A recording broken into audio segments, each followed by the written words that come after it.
À Aix-les-Bains, Radio Grand Lac. Radio Grand Lac. Il est 18h, bonsoir à tous si vous nous rejoignez, si vous nous rentrez du travail ou vous êtes peut-être en train de préparer le repas. En tout cas, bienvenue à tous dans notre émission en direct, l'Afterwork, votre émission hebdomadaire de 18h à 19h tous les mardis et ce soir accompagnée par Audrey. Salut Aude, comment tu vas ?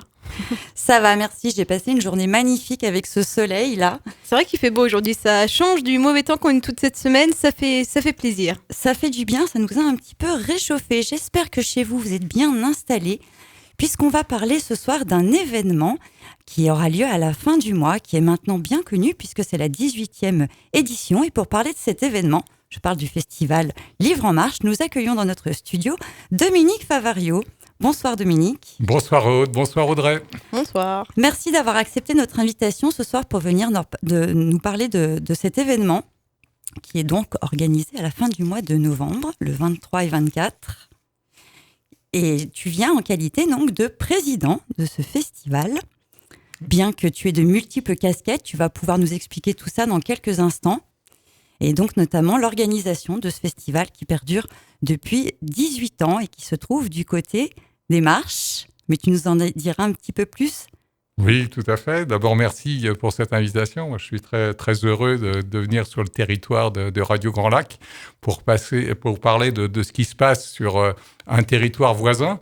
Et effectivement, les 23 et 24 novembre a lieu la 18e édition de ce festival autour du livre qui, au fil du temps, au fil des années, s'est construit et a permis d'attirer vers nous des gens que probablement on n'aurait pas vus, qui ne seraient pas venus jusque-là, quoi, qui viennent des Parisiens, il y en a même des Suisses, il y a donc des intervenants qui ont plein de choses passionnantes à nous raconter et notamment sur un des axes qui est celui autour duquel nous avons construit ce festival au fil des années, c'est un peu tous les enjeux de notre société. On voit que ça bouge autour de nous, que demain ne sera plus comme était hier, et on s'interroge. Et comme, a priori, naturellement, tout le monde s'interroge, eh bien, c'est intéressant d'écouter des gens qui ont des choses à dire, des choses importantes, qui sont un petit peu en avance par rapport à nous.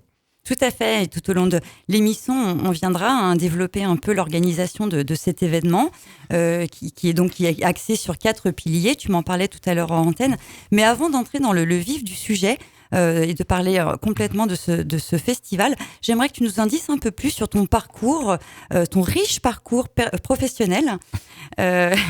Oui, il a failli y avoir un lapsus personnel. Non, malheureusement, nous n'avons qu'une heure de direct. Alors, nous allons plutôt cibler sur ta belle expérience professionnelle.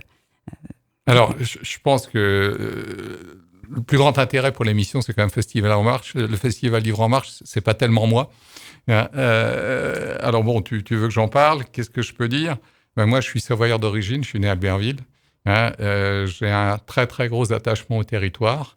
Et au cours de ma vie, j'ai eu une vie, je vais dire, d'aventure. Alors, on peut se demander, mais qu'est-ce que c'est que ces aventures ? Moi, c'est des aventures entrepreneuriales où j'ai été amené à faire des choses auxquelles je n'aurais jamais pensé. Ça n'a jamais été vraiment structuré, mais tout s'est construit dans l'entrepreneuriat, des rencontres, des surprises, et puis la volonté de construire et d'avancer.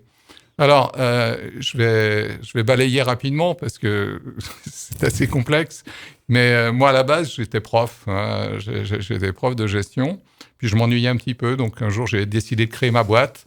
Et j'ai eu un désir un peu fou, même complètement fou. C'est-à-dire, j'ai voulu reconstruire des motos en France alors qu'il n'y avait plus d'industrie. Donc, je me suis lancé dans la fabrication de motos. Ça a défrayé la chronique à une certaine époque. Ça s'appelait les motos BFG. Nous avons eu nos heures de gloire, parce que je n'étais pas tout seul. J'avais un autre associé qui s'appelait Thierry Grange, qui était grenoblois. Et nous avons eu notre heure de gloire, puisque le président de la République en avait offert une au roi d'Espagne. On avait fait l'encadrement du G6 à l'époque à Versailles. C'était une grosse aventure et qui, pour moi, était extrêmement formatrice. Ça m'a permis de me confronter à des sujets extrêmement variés, au-delà de l'entrepreneuriat pur, mais le domaine de la communication, le domaine de la politique, le domaine effectivement de l'industrie. Et j'ai vu que j'avais vraiment un vrai goût pour l'entrepreneuriat. Alors après ça, il a fallu C'était une époque riche et difficile, complexe. Après ça, il a fallu trouver un autre défi qui allait alors surpasser après, celui-là. j'ai eu plein d'autres défis. Après, j'ai fait un peu plus d'une dizaine d'années dans le monde du pétrole. À l'époque, ça n'avait pas tout à fait l'image que ça a aujourd'hui. Où je me suis occupé de restructuration d'entreprise. Et après ça, on m'a donné un challenge qui était de redresser ce qui était le leader français du matériel de puériculture, Bébé Confort, dans le Maine-et-Loire, à Cholet. Je n'y connaissais rien en puériculture, je n'y connaissais rien en industrie non plus. Mais c'était une boîte qui faisait 1000 personnes, avec des usines qui étaient en grosse difficulté avec la concurrence chinoise. Et j'ai dit, je connais pas, je vais y aller, banco. Et puis là, j'ai appris aussi, parce qu'on apprend tout le temps. Et puis, au fil du temps, c'est une entreprise qui a été réorganisée, restructurée, qui est devenue le leader européen du matériel de puériculture. Et puis maintenant, il y a quelques années, j'ai dit, écoute, tu as assez fait le fou, hein, tu n'as pas arrêté de voyager à droite, à gauche. J'avais des filiales partout en Europe. J'ai beaucoup travaillé aussi avec les Américains. J'ai dit, la Savoie, c'est quand même ton port d'attache. J'ai toujours habité aux Marches, sur la commune des Marches. C'est ton port d'attache, donc tu n'en as pas profité. Prends du temps pour toi et profites-en. Et donc, j'ai laissé tomber ces grandes activités professionnelles, normalement pour prendre du bon temps. Et puis, je suis reparti. D'abord dans le réseau Entreprendre, après dans Savoie Mont-Blanc-Gels pour accompagner et financer des startups. Là aussi, j'ai eu plein d'aventures, dont une, je me suis retrouvé président du journal La Vie Nouvelle, à un moment donné, qu'il a fallu redresser, restructurer. Et puis, je suis aussi un passionné de vélo. Et à un moment donné, je travaillais avec le groupe Vélo, le Rente devenu des vélos, j'étais client. Et puis, on m'a demandé de donner un coup de main. Puis, j'y suis allé. Puis maintenant, je suis président du groupe des vélos avec des magasins sur Chambéry, Aix-les-Bains et puis Annecy. Voilà, je suis passionné pour ce produit. Pour tout ce qu'il apporte, et puis par la technique aussi. Maintenant, le vélo électrique, c'est un truc fantastique. Voilà. Et puis, il y a donc je vous ai parlé du côté économique, je vous ai parlé du côté sportif. Bien évidemment, j'aime la montagne, le ski, la rando. Et puis à côté, il y a la culture. Et si j'ai pas tellement eu le temps de m'occuper de culture jusqu'à ce que je revienne en Savoie, et je crois que Livre en Marche était pour moi une révélation. Ça m'a permis d'avoir accès à des gens que je ne connaissais pas. J'ai fait des superbes rencontres, Isabelle Autissier, Jean-Louis Etienne, Alain Bougrain-Dubourg, Pierre Rabhi, Cyril Dion, Yves Coppens, Patrick Poivre d'Arvor. J'en oublie malheureusement. Et j'ai vu dans l'expérience du Festival Livre en Marche que finalement le monde de l'entreprise, le monde du sport et le monde de la culture étaient des mondes qui étaient extrêmement proches. Et que les valeurs de base, les valeurs d'ouverture, de volonté, de ténacité, de structuration, eh bien, on les retrouvait partout et que c'était grâce à ça qu'on arrivait à réussir. Et puis, la dernière valeur qui me paraît très importante, c'est celle de la construction, celle du partage et celle de la possibilité. Vous savez, l'individu n'a pas de limite dans ses actions. Si ce n'est celle qu'il se donne.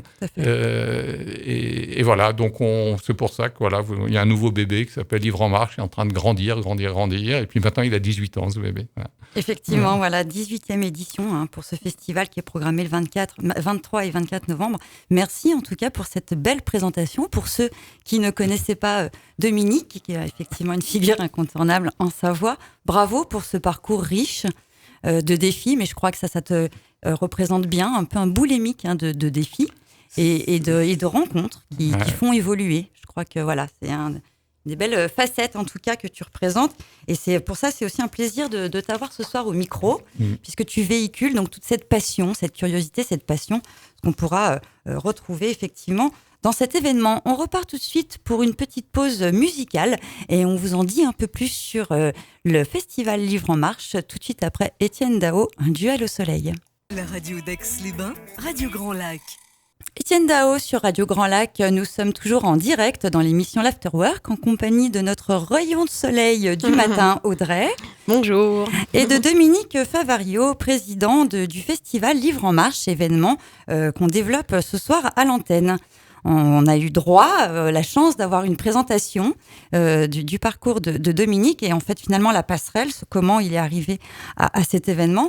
Mais on va aussi maintenant parler de l'association, cette association qui est donc sur la commune Les Marches, à côté de Chambéry, qui a été créée en 95 par les habitants, qui avaient pour objectif l'envie le souhait d'informer la vie communale donc des Marches pour la faire connaître aux nouveaux habitants ou en tout cas à l'ensemble des habitants, une sorte de lien social, j'imagine. Dominique.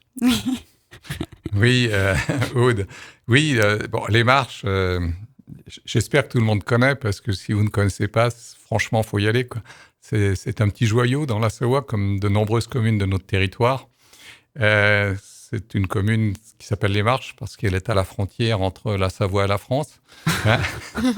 Et oui, avec une histoire extrêmement riche, un bourg médiéval, des paysages fabuleux au pied du Mont Granier, avec toutes les légendes, son histoire de l'effondrement en 1248. Il aurait enseveli 6 villages avec 6000 habitants. De cet événement géologique qui, paraît-il, fait partie, je crois qu'il y a 2 cas en Europe comme ça, est né un territoire très typé, avec des éboulis. C'est pour ça qu'on appelle une partie de la zone les abîmes. Dans ces abîmes, vous avez des paysans qui, il y a franchement plus d'un siècle, sont venus de la vallée des Entremonts et puis des Bauges pour défricher, pour planter de la vigne. Et on y retrouve un superbe vignoble avec ses crus de Blanc, l'Abîme, l'Apremont, ses vins rouges, des jolis petits celliers, des petites routes, des lacs, presque un paysage méridional. Donc franchement, oui, Les Marches, c'est une commune extrêmement attachante. Moi, j'y ai mis les pieds en 1981 et j'ai plus envie d'aller ailleurs. Ou en tout état de cause, j'ai toujours été très content d'y retourner. Pour moi, c'était un peu un lieu de ressourcement. En tout cas, tu nous disais tout à l'heure en antenne, lors de la préparation de cette émission, que tu avais vu effectivement l'évolution de cette commune et que finalement, cette association avait peut-être aussi permis de préserver cette histoire, de transmettre en tout cas, de rassembler les gens autour de cette histoire. Oui, voilà. C'était le but. Une riche histoire patrimoniale, riche histoire agricole, géologique. Et comme beaucoup de communes de la Combe de Savoie et de la Cluse de Chambéry, cette commune a été confrontée à la pression urbanistique, à la nécessité d'ouvrir des terrains pour construire. Et c'est vrai que l'association a été créée en 1995 pour dire attention, ne faisons pas n'importe quoi, pensons à l'avenir, préservons tout ce que l'on peut préserver. Il ne faut pas construire des maisons au milieu des vignes. On voit aujourd'hui, vous savez, ces arrêtés anti-pesticides à moins de 150 mètres, oui. etc. Nous, on est en plein dedans aujourd'hui. Quand vous avez une villa avec des vignes autour, comment on fait ? Il n'y a pas de solution, c'est pas possible. Donc, ce qu'il faut, c'est, dans une réflexion globale, être capable de réserver des zones à l'urbanisme, à la construction, et puis après, permettre de favoriser ce développement agricole qui fait la spécificité de notre terroir, avec nos vins de Savoie qui sont fantastiques, qui ont une cote qui n'arrête pas de monter en France, mais aussi à l'étranger aujourd'hui. Donc, c'était important, à l'époque, de se mobiliser pour défendre ce patrimoine. D'accord. Et puis, en 2000, il y a le SCOT qui est arrivé, un schéma départemental d'aménagement qui a fait que le rôle de l'association ne se justifiait plus et on s'est interrogé pour savoir est-ce qu'il fallait la maintenir ou la dissoudre.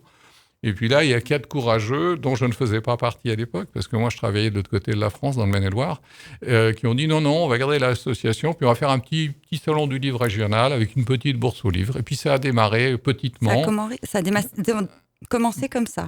Ça a commencé comme ça, grâce à ces 4 courageux, et on a démarré, je pense, avec quelques auteurs régionaux, 1 ou 2 éditeurs, notamment, je me souviens, à la Fontaine de Silo à l'époque, et puis une petite bourse aux livres. Il va y avoir, 20 auteurs, peut-être 800 livres dans la bourse aux livres, et puis voilà. Et puis l'année d'après, la première année, il y a peut-être 800 visiteurs. L'année d'après, il y en a peut-être eu 1500. Et puis tous les ans, ça grossit, ça fait boule de neige. Ça fait boule de neige.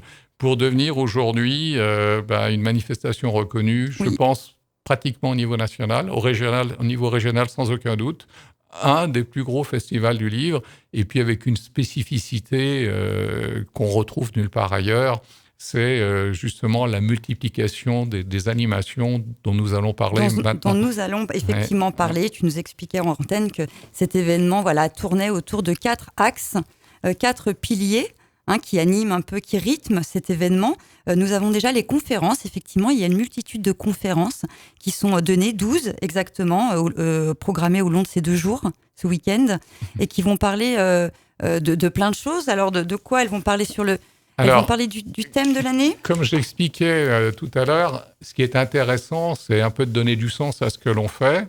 Et dès l'origine, on a voulu que ce festival soit un festival qui soit capable de porter des vrais sujets sociétaux sur les enjeux de demain. Donc, on a essayé de faire venir des gens qui avaient des choses à raconter, des experts dans de nombreux domaines. Donc là, cette année, effectivement, 12 conférences. Je ne crois pas que je vais toutes les citer parce que je crains que ce soit un peu rébarbatif, non ? Ou à moins que ça va, oui, je peux faire peut-être un rapide tour de... La principale, on va déjà dire qu'il y en a 6 programmés samedi et 6 programmés le dimanche. Vous pouvez bien sûr retrouver l'intégralité du programme sur la page Facebook de l'événement Livre en Marche. Ainsi que sur le site web www.livreenmarche.com. Tout attaché au pluriel. Mais peut-être mettre en avant ce soir une conférence. Moi j'avais choisi pour parler faire la promotion de cette émission de ce soir, le bio pourra-t-elle nourrir le monde ?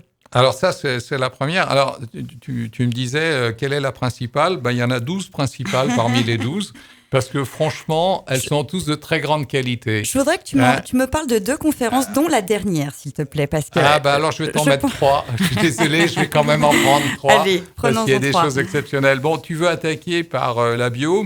La bio pourra-t-elle nourrir le monde ? Là, on a la chance d'accueillir Claude Gruffat. Donc, Claude Gruffat, alors il est originaire de Rumilly.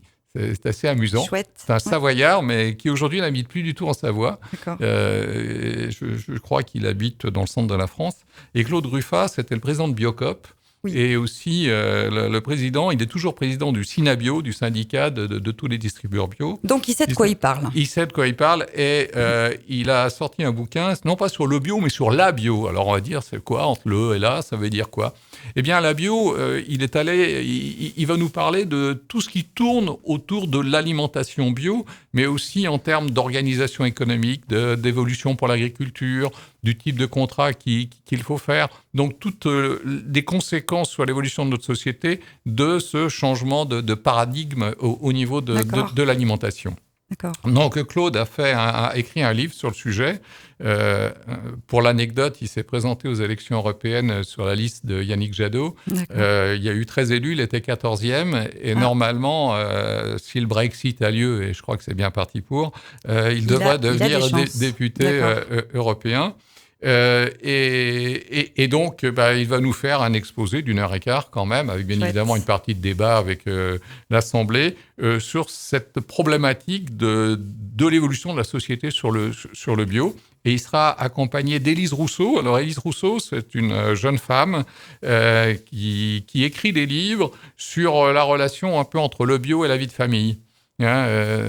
Sur la consommation, c'est quelqu'un aussi d'extrêmement passionnant. Donc voilà, en voilà une, celle que tu as choisie. Oui, alors on rappelle juste qu'elle est programmée le samedi 23 de 14h15 à 15h30. Voilà, c'est la première conférence qui est donnée. Tout à fait. Après, il y a la dernière que tu as choisie, je ne sais pas pourquoi. Je suppose que c'est parce que tu t'intéresses au potager en particulier. Absolument. Voilà, c'est La vie érotique du potager. La vie érotique du potager. Avec Xavier Mathias, qui est édité aux éditions Terre Vivante, qui ne sont pas très loin, qui sont à Mince, en dessous du col de la Croix-Haute. Et donc, Xavier va nous faire une conférence sur tout ce qui se passe dans un potager, mais vous ne pouvez pas imaginer ce qui s'y passe, quoi. Vraiment, vraiment. Et je crois qu'il y a de plus en plus de personnes qui vont s'intéresser au jardinage après cette conférence. C'est probable. Les enfants peuvent y aller ou pas ? Absolument, absolument. Il n'y a pas de limitation parce qu'on fait tout dans le soft. Alors, je suis désolé parce qu'il faut quand même que je parle d'autres conférences. Il y en a quelques-unes. On a la chance d'avoir cette année 4 grands invités. Axel Kahn, le généticien bien connu, qui depuis d'ailleurs quelques semaines est devenu président de la Ligue nationale de recherche contre le cancer, un homme extrêmement engagé et extrêmement généreux, un homme passionnant, qui est vraiment un homme de devoir. Donc lui, il va participer à une conférence qui s'appelle « L'éthique dans tous ses états ». C'est un livre d'échanges qu'il a fait avec Denis Lafay. Alors, je ne vous parlerai pas de Denis Lafay, j'aurais plein de choses à raconter, mais je reviendrai un autre soir. Mais surtout, il va participer à une autre conférence qui s'appelle « Dans quel monde vivons-nous ?» Et je vous disais, 4 grands invités. Donc, Axel Kahn, bien sûr, mais nous avons la chance d'avoir aussi Michel Camdessus. Alors, Michel Camdessus, il ne va peut-être pas parler aux jeunes générations, mais c'était le prédécesseur de Dominique Strauss-Kahn à la direction du FMI. Donc, c'est un homme de la finance mondiale.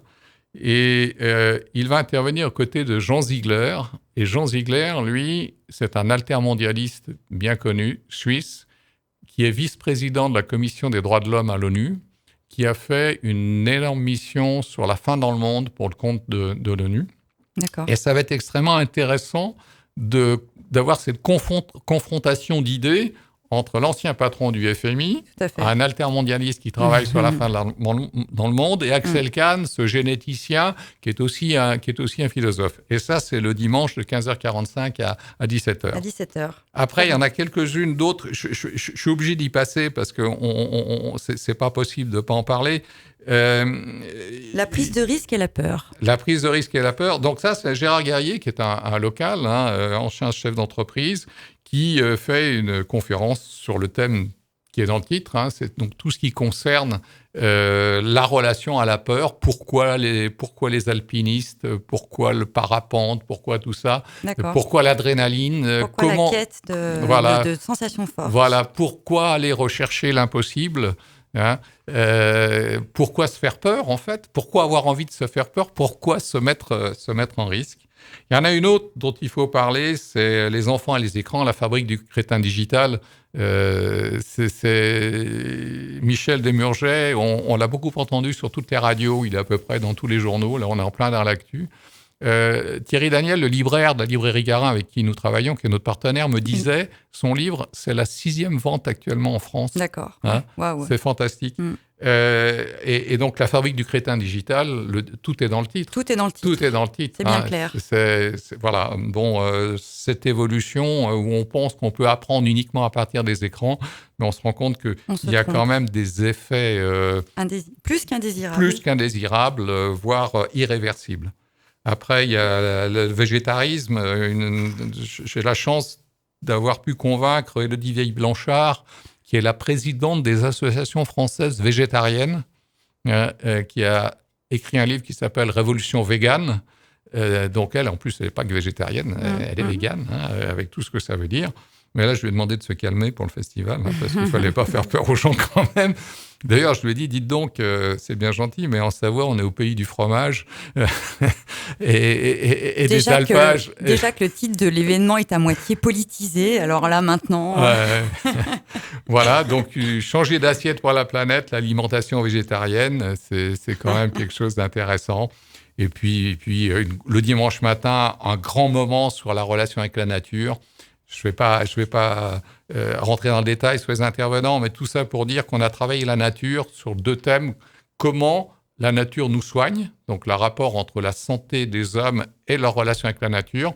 Et un deuxième, comment la nature nous rend heureux, la relation entre les hommes et le bonheur lorsqu'ils vivent dans la nature. Et là, j'ai la chance d'avoir Alexandre Lacroix, qui est un philosophe, qui est le créateur du journal Philosophie Magazine, Pascal Derme. On aura d'ailleurs la projection de son film Natura. Elle a fait une enquête dans le monde entier, en Asie, dans l'Europe du Nord, dans les pays de l'Est, où est allé voir des centres de recherche où vous avez des labos qui ont fait vraiment l'étude du rapport entre le développement des défenses immunitaires et la vie dans la nature, la vie dans la nature des gens. Voilà, et puis plein d'autres, les 40 ans de Greenpeace, voilà, le vin bio, les peuples racines. On a parlé des incendies en Amazonie. Nous, on avait un peu tapé juste. Sabara Ameni, qui est rédactrice en chef adjointe du magazine Kaizen, qui va nous faire cette conférence sur les peuples racines hommes du futur. On en parle de plus en plus de ces peuples premiers qui sont en danger, mais qui ont beaucoup à nous apprendre. Je crois que je vais arrêter là, peut-être.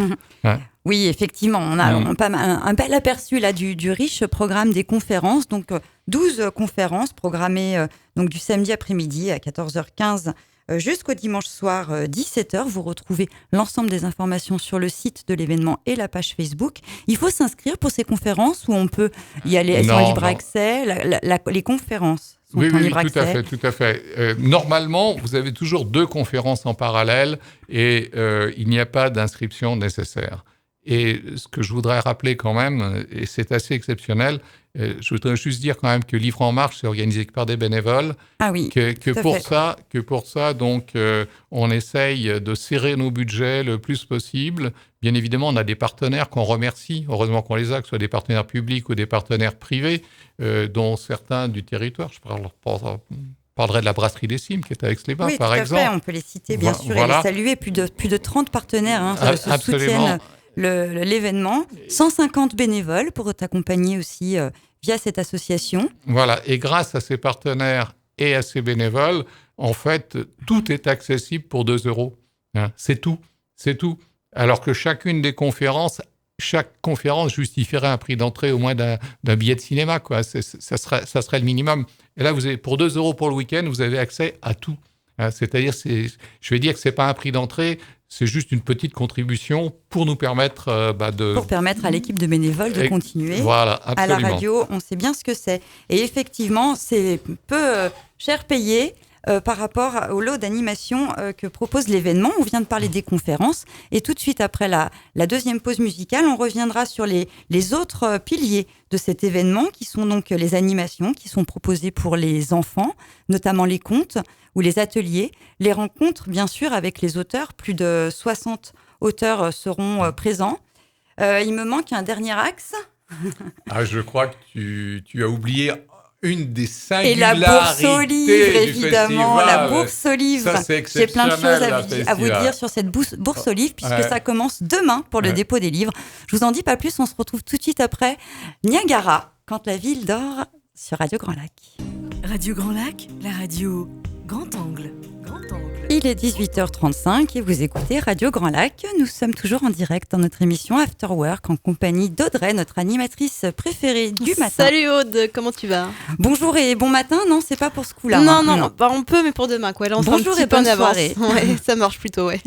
Nous sommes aussi accompagnés par Dominique Favario qui est venu nous parler de l'événement Livre en Marche, programmé les 23 et 24 novembre sur la commune de Port-en-Savoie. Non, c'est pas ça, des marches. Si, bien sûr. Alors, comment on dit alors, Dominique ? Il faut dire quoi maintenant ? Il faut dire que c'est organisé aux marches ? Oui. Ou c'est organisé à Port-en-Savoie ? Depuis le 1er janvier de cette année, dans le cadre des grands mouvements de communes, la commune de Les Marches a été fusionnée avec sa voisine de Francin. Et le nouveau nom, c'est Porte de Savoie. Porte de Savoie. Voilà. Alors, on ne va pas l'appeler Livre en Porte de Savoie parce que... Ça sonne moins bien. Non, c'est moins bien. C'est pas terrible. Moi, j'aime bien le Livre en Marche parce que, d'abord, ça prouve que ça a toujours été un festival précurseur parce qu'il y a des gens extrêmement importants qui nous ont copiés. Qui ont choisi, voilà. Qui ont copié en disant c'est tellement bien Livre en Marche qu'on va en faire un grand parti politique national. Et on va même gagner. Et oui, ça leur a permis d'arriver à la présidence de la République. Bon, le seul regret, c'est qu'ils ne m'ont pas demandé l'autorisation. Mais bon, on a quand même déposé le nom. On va demander des droits. On pourrait demander des droits. Ouais, moi, je demande plutôt des devoirs. Mais pas mal, pas mal. Voilà, vous avez donc l'explication du titre de cet événement, Livre en Marche, puisque donc effectivement, auparavant, la commune s'appelait, jusqu'à il n'y a pas si longtemps. Jusqu'au 1er janvier, elle s'appelait Les Marches, et maintenant, donc, c'est Porte de Savoie, avec, il y a 2 maires délégués, un sur la commune de Francin, un sur la commune des Marches, Christine Carrel. Mais il n'y a plus qu'une commune. D'accord, tout ça grâce au redécoupage géographique. Tout à fait. Nous avons pas mal parlé des conférences lors de la précédente partie de l'émission. Nous avons expliqué le contenu des 12 conférences qui sont programmées tout au long de cet événement. J'avais envie à présent de vous parler des animations pour les enfants qui sont riches et diversifiées tout au long du week-end, qui sont au nombre de 23. Et vous retrouverez parmi ces animations des contes et des ateliers. Dominique, est-ce que tu peux enrichir un petit peu mes informations ? Dès l'origine, le festival a souhaité proposer la présence d'illustrateurs jeunesse. Et puis, on parlera un petit peu de la Bourse aux livres après. Mais dès le début, dans la Bourse aux livres, on a laissé un coin lecture pour les enfants, où les enfants pouvaient prendre des bouquins, ils les lisaient, ils les reposaient. Et au fil du temps, on a vu que ces illustrateurs, ils avaient beaucoup de talent. Et non seulement ils écrivaient des livres, ils faisaient des dessins, mais ils aimaient beaucoup la relation avec les enfants et ils organisaient des ateliers. Donc on a commencé progressivement à proposer des contes, des ateliers. Oui. Et puis on a vu aussi que ça se développait fortement. Et je dois vous avouer quelque chose, c'est que l'année dernière, on a accueilli 290 enfants pour les contes et les ateliers. D'accord. Mais on a eu de grands problèmes avec les parents. Parce qu'on ne pouvait pas prendre tous ceux qui nous étaient proposés. D'accord. Et parfois, c'était pas très gentil. C'est frustrant. Non, puis ils n'étaient pas toujours gentils avec nous. Ils ne comprenaient pas. Ben oui. Vous vous êtes fait engueuler on s'est fait engueuler. Voilà, je voulais pas le dire. De votre succès. Exactement. Alors, cette année, on a dit, c'est quand même superbe. Ouais. À l'heure des nouvelles technologies, des écrans, etc., il y a plein d'enfants qui ont envie d'avoir des livres, de lire, de créer, de faire du dessin. Et nous avons décidé cette année, c'est un peu la nouveauté de l'année 2019, de doubler le nombre d'ateliers et de contes pour enfants. D'accord. Donc, ça a un double effet. D'abord, ça va nous permettre de donner satisfaction aux parents, d'avoir un très grand choix. Et puis, on s'est rendu compte aussi que plus on proposait d'ateliers, plus on arrivait à faire venir des illustrateurs jeunesse importants, nationaux. Parce qu'il y en a plein qui ne se déplacent pas s'ils ne peuvent pas proposer quelque chose de concret, un travail collectif. Et donc, on a construit tout un programme, donc toujours au cours des 2 journées de contes et d'ateliers pour tous les âges. Voilà, pour tous les âges, accessible à partir de 3 ans. Voilà, oui. Et vous voyez, vous avez des ateliers 8-12 ans, vous avez des ateliers plus de 7 ans, vous avez des contes 6 ans et plus, vous avez des contes 1 an et plus. On a même intégré cette année, alors ça c'est vraiment un test, de la poésie, de voir un peu comment les enfants vont réagir à la poésie. Ça c'est Bruno Doucet, on appelle ça poésitoire. La vie est belle, voyage onirique au fil des mots, récital poétique. Donc, on va faire, dans le cadre des contes, il y aura aussi de la poésie. Alors, ce sont des ateliers qui durent entre 20 et 60 minutes. Au niveau des contes, on n'est pas tellement limité en nombre d'enfants. Et par contre, pour les ateliers, c'est entre 12 et 15 maximum pour que les illustrateurs puissent travailler correctement.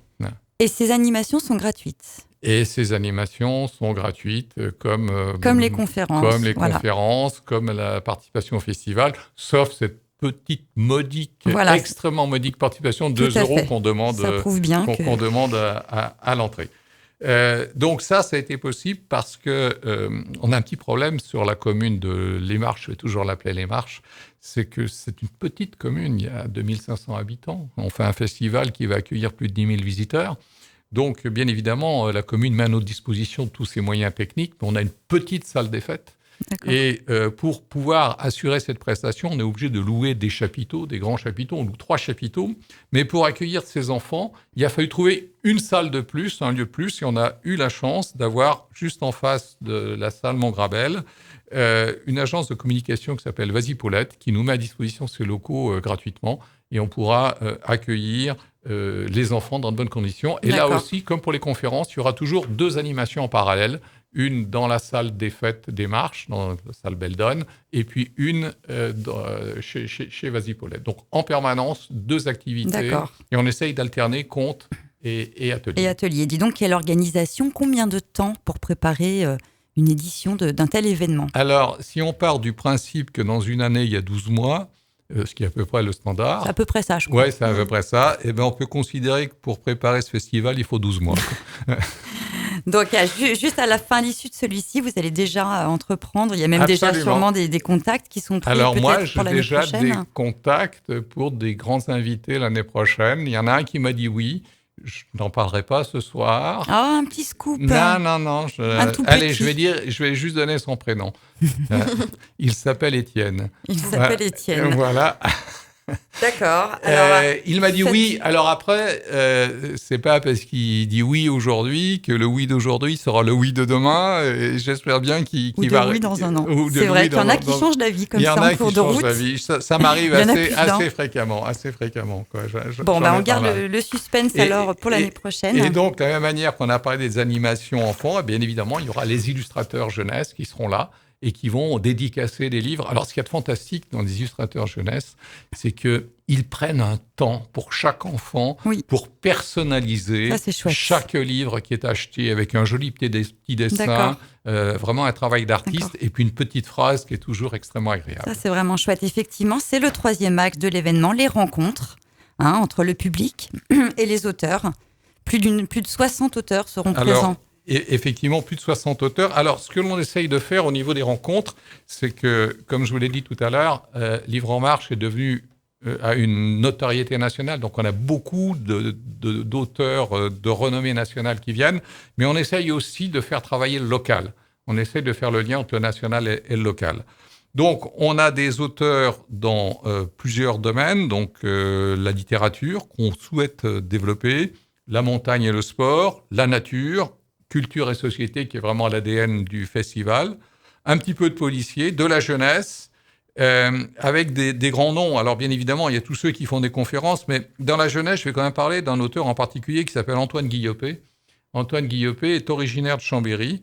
Il est dans le top 5 des illustrateurs jeunesse français. D'accord.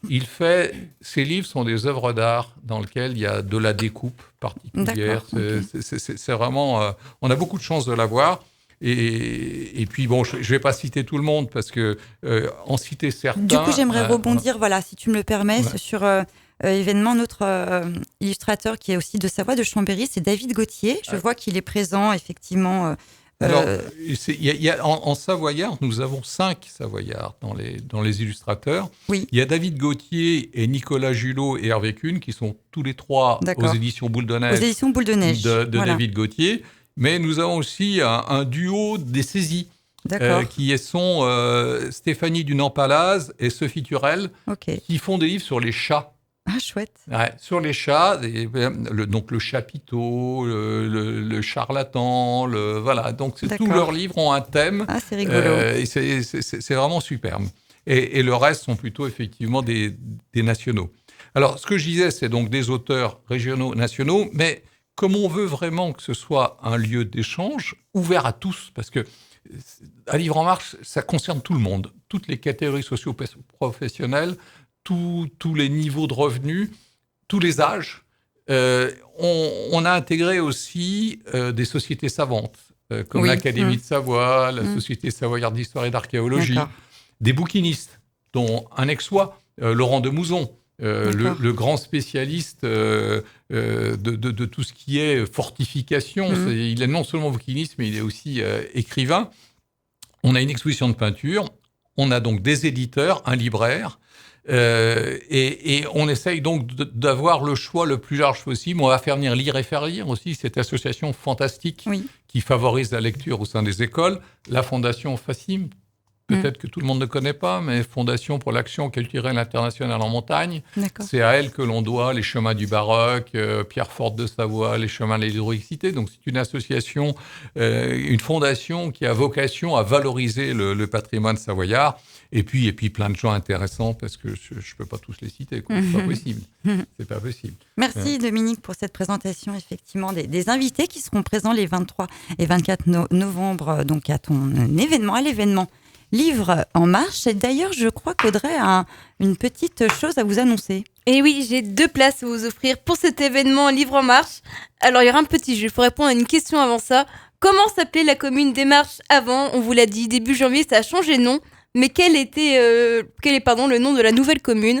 Je vous laisse commenter sur le Facebook de Radio Grand Lac. Voilà, tout à fait. On en a parlé il y a quelques minutes. Si vous avez été attentif à nos explications et l'origine, en tout cas, de tout ça, on vous a effectivement expliqué quel était le nouveau nom donné à cette commune.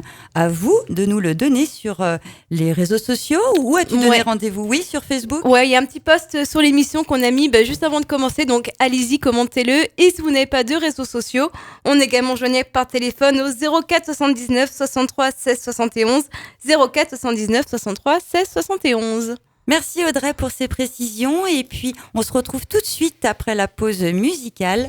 Give me a man after midnight. Du Petit Port au Casino, Radio Grand Lac.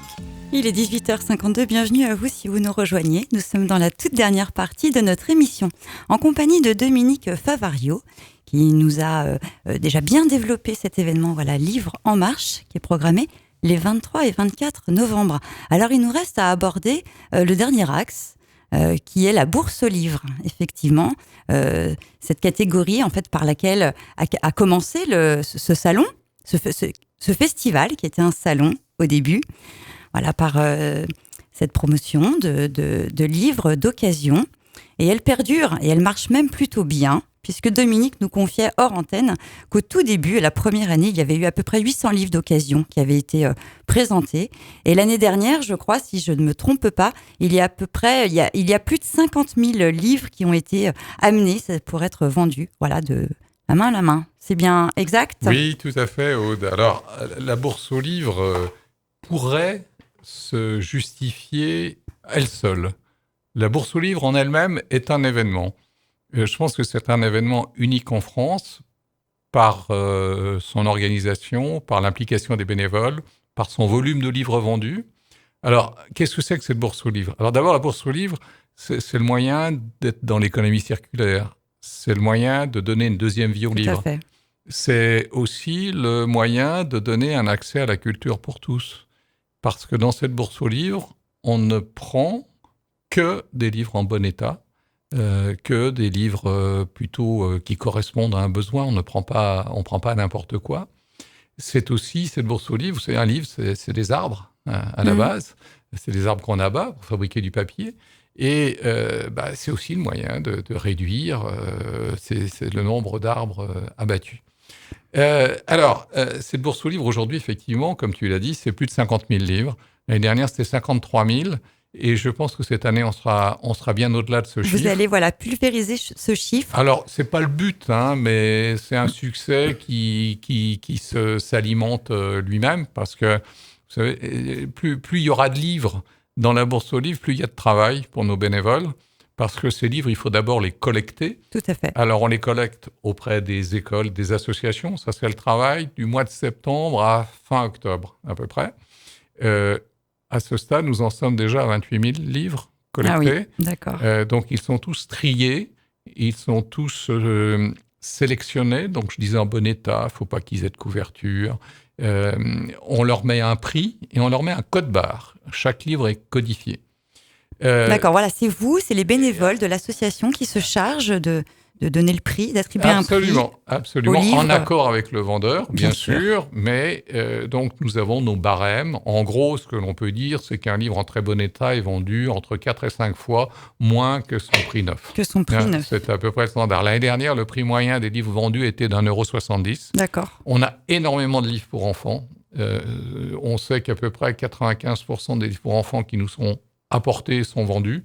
Pour les livres pour adultes, c'est un peu plus de 80%. C'est considérable. Donc, comme je disais d'abord, septembre-octobre, les associations et les écoles, on en est à 32 écoles et 9 associations. Et puis demain, le 13 novembre, et samedi 16 novembre, donc les 2 journées sont réservées aux particuliers qui vont venir, qui vont nous apporter les ouvrages dont ils souhaitent se séparer. Donc, ils vont arriver avec leur cabas. Et là, on va trier. On va trier avec eux qu'est-ce qui est bon, qu'est-ce qui n'est pas bon. Et avec eux, on va mettre ce code barre et mettre ce prix.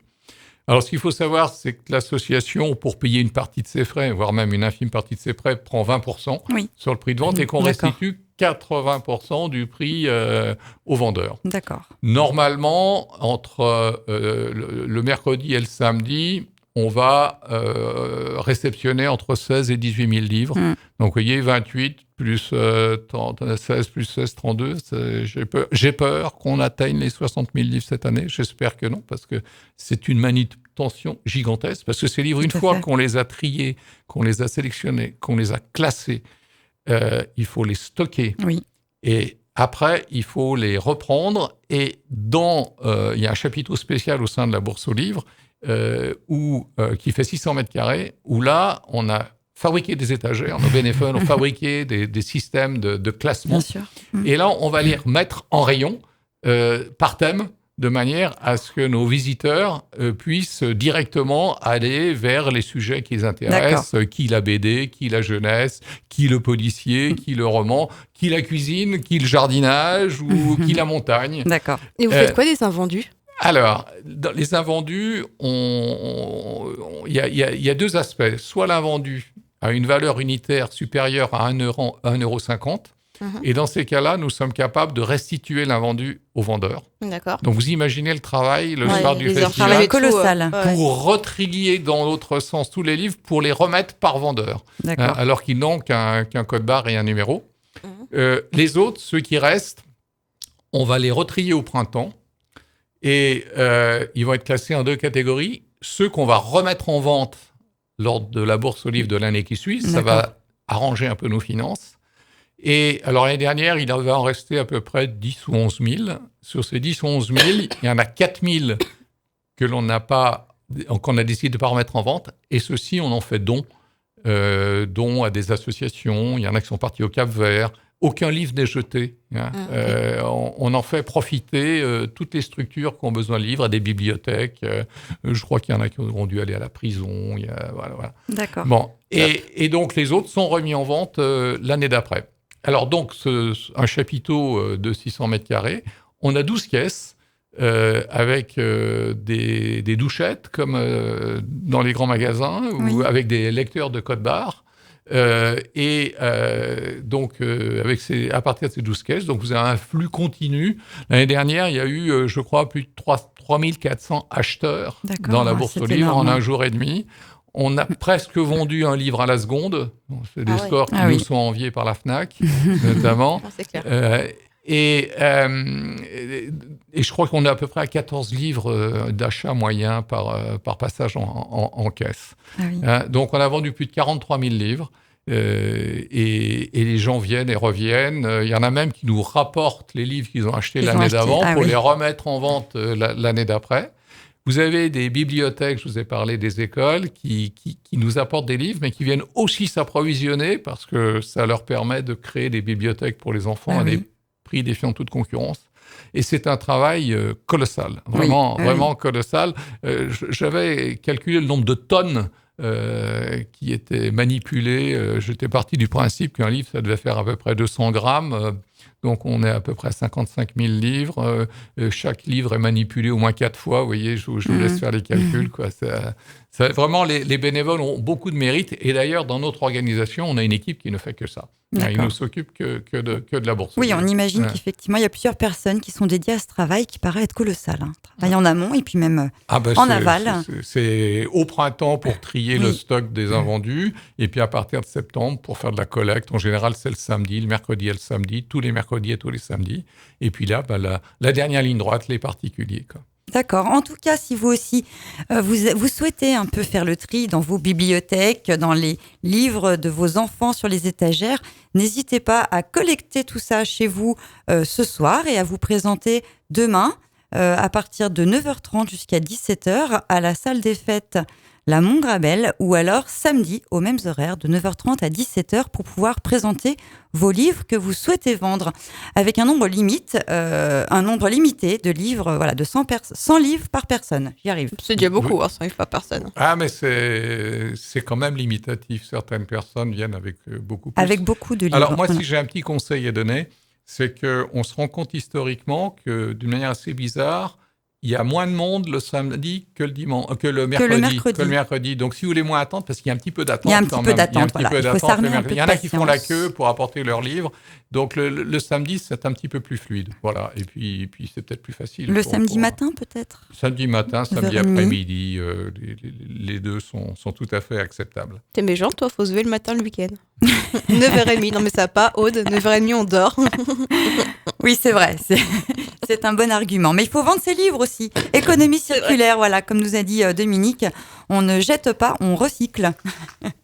En tout cas, merci pour toutes ces informations. Il est déjà l'heure de se quitter. Il est 19h passé de 2 minutes. J'espère que vous passez une belle soirée. Vous avez passé un bon début de soirée en notre compagnie. Bah oui, avec toi, c'est tout le temps. Hein. Alors, c'est gentil. En tout cas, on a pris plaisir, voilà, de vous expliquer un petit peu cet événement qui est déjà bien connu en Savoie. Merci Dominique Favario d'avoir été présent dans nos studios ce soir pour nous parler de ta passion, celle-ci entre autres. Et puis j'espère avoir le plaisir de te recevoir de nouveau après peut-être l'événement pour pouvoir faire un peu le bilan de cette édition. Que je souhaite très belle en tout cas. En tout cas, j'espère vous voir toutes les deux au festival. Parce Avec que plaisir. Je crois que c'est d'autant plus intéressant de voir comment ça se passe et j'invite tous les éditeurs à nous rejoindre parce que c'est vraiment une jolie machine qui est vraiment orientée vers des valeurs de sens et de partage. Je ne connais pas de visiteur qui ne soit pas surpris par ce qu'il va pouvoir y trouver. L'intérêt des conférences, des ateliers pour enfants, de la bourse aux livres, des rencontres avec les auteurs. C'est une ambiance très chaleureuse et très conviviale. Oui, c'est ça. Voilà, rythmée par de nombreuses rencontres. Les livres, c'est bien, mais il y a aussi effectivement toutes les rencontres humaines et tout ce que ça nous apporte qui se passe pendant ce week-end. Et on a hâte, en tout cas, d'aller y assister. Et on vous invite aussi, auditeurs, à venir voir si vous ne connaissez pas cet événement. Et pour ça, on vous a préparé une belle surprise. On vous offre 2 places. Oui. Alors, à cette occasion, Radio Grand Lac a l'honneur de vous offrir 2 places pour Livre en Marche. Alors, il faut juste répondre à une petite question. Comment s'appelle maintenant la commune de Marche ? Parce qu'on vous l'a dit tout à l'heure, c'était l'ancienne commune. Qu'est-ce qu'il y a ? Oui, non, mais c'est bien. J'ai du mal à parler, j'en ai toussé depuis tout à l'heure. Elle me fait parler à ce moment-là, c'est pas cool. Pardon, c'est vrai. En tout cas, mais donnez-nous votre réponse sur notre page Facebook. La question est quel nom porte aujourd'hui la commune des Marches. Voilà, c'est ça. Voilà, on a donné tout à l'heure la réponse. Vous la retrouvez aussi facilement sur Internet. Et nous aurons le plaisir de vous offrir 2 places ce soir et puis tout au long des jours qui nous restent avant l'événement. Voilà, on a tout dit. Et oui. On vous souhaite de passer une très belle soirée. On vous donne rendez-vous. Audrey vous donne rendez-vous demain matin pour sa matinale. Et oui, de 7h à 9h tous les matins jusqu'au vendredi. Et moi, j'aurai le plaisir de vous retrouver jeudi soir pour mon 18-20. Je vous souhaite à tous de passer une très belle soirée. Merci Dominique, à bientôt. Bonne soirée à toi. Bonne soirée. Merci Aude, merci Audrey et bonsoir à tous. Et on vous quitte en musique avec Daniel Balavoine. Je ne suis pas un héros sur Radio Grand Lac.